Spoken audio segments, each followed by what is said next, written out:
In the digital age, influence moves faster than truth.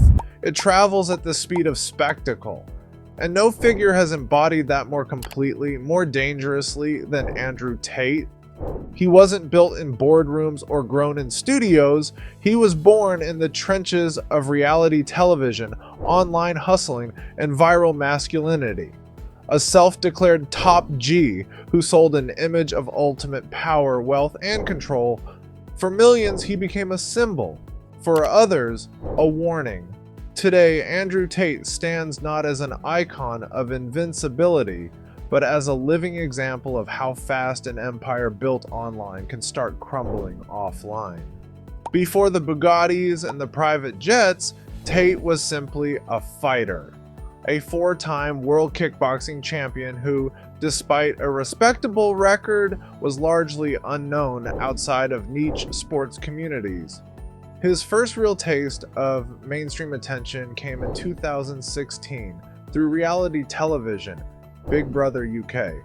But that platform didn't last long. Tate was booted off the show following the emergence of videos that appeared to show him hitting a woman with a belt. You message one other guy ever again, whether we're together or not. You understand me?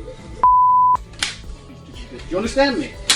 Did I say the word listen? Did I say the word listen? Stupid bitch. He would claim the acts were consensual. The public didn't buy it. The show distanced itself, and Tate, sensing a closing door, found a new one wide open: the internet.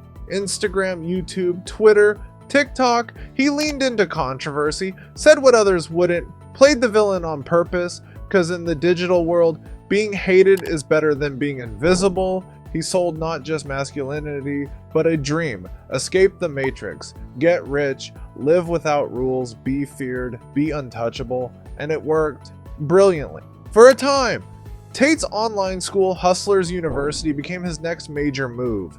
It promised young men a blueprint to wealth and success. For $49 a month, you could learn the secret to financial freedom from Tate himself and his handpicked experts. The reality?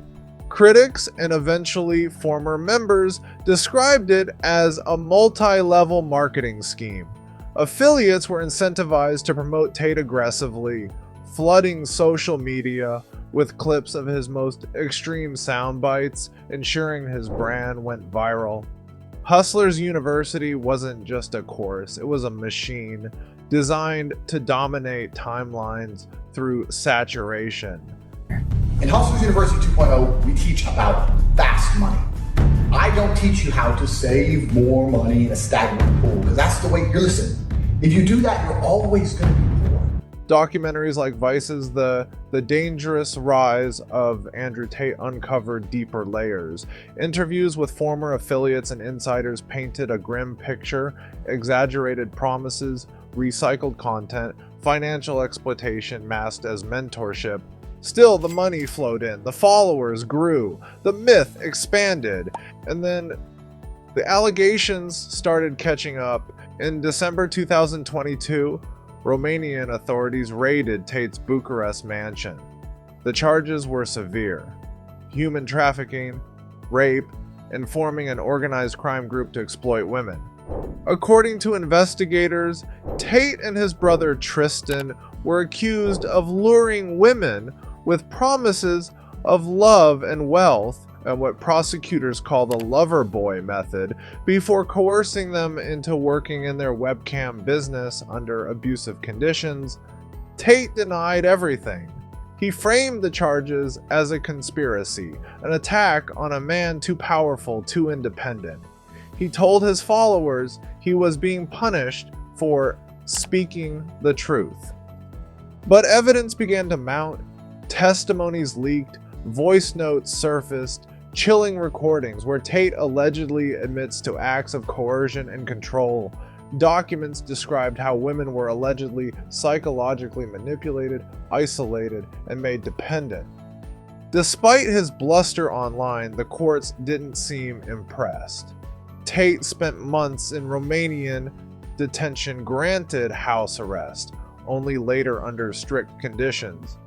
The internet, once fully behind him, started to fracture. Some loyalists held the line, parroting his claims of victimhood. Others, confronted with undeniable evidence, started to distance themselves. The top G wasn't looking so untouchable anymore, but even before the legal troubles, Tate's hands were deep in another growing controversy: cryptocurrency. Leaked messages and reports showed Tate and his brother were allegedly involved in classic pump and a dump schemes.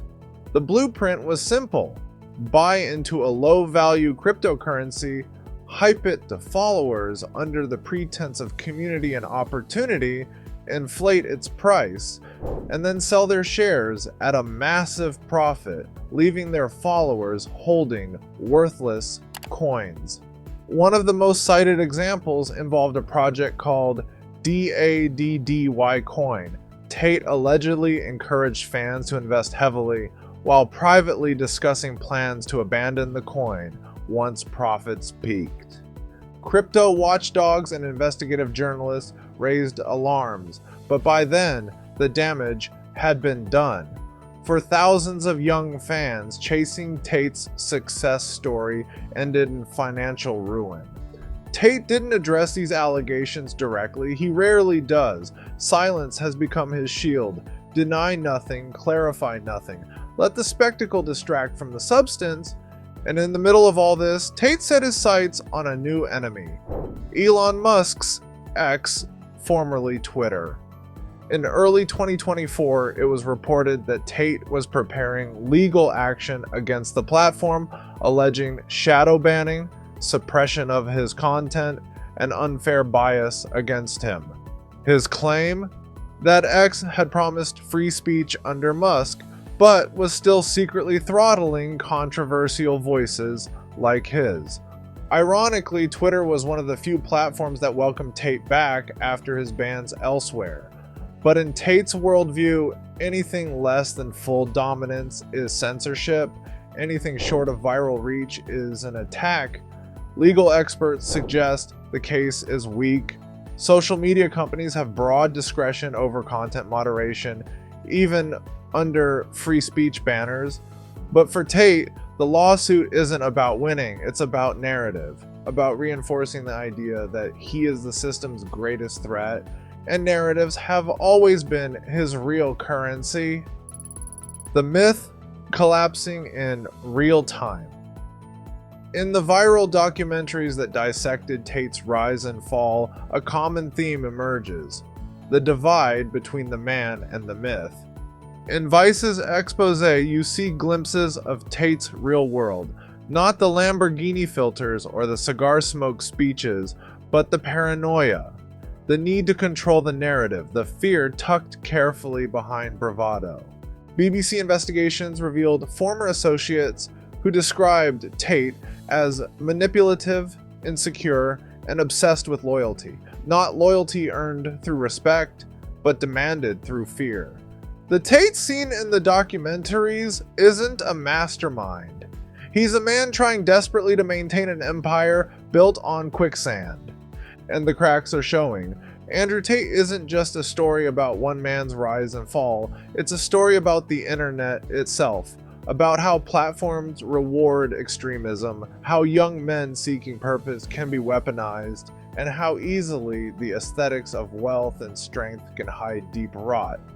Tate didn't invent these dynamics, he simply exploited them better and more openly than almost anyone else. He understood that in a fractured world, selling certainty is more valuable than selling truth. That rage is more viral than nuance. That a well-placed enemy, whether it's the Matrix, the media, or Twitter, is more important than any real victory. And even now, battered by investigations, lawsuits, and scandal, Andrew Tate remains visible. He remains a conversation starter. Because in the end, controversy is its own kind of currency. And for men like Andrew Tate, as long as you're still talking about him, he's still winning. Maybe the real warning isn't just about Tate. Maybe it's about us, about the systems that lifted him, about the algorithms that rewarded him, about the audiences that demanded someone like him exist. Because the fall of Andrew Tate isn't just his downfall. It's a mirror. and we all have to decide what we see in it.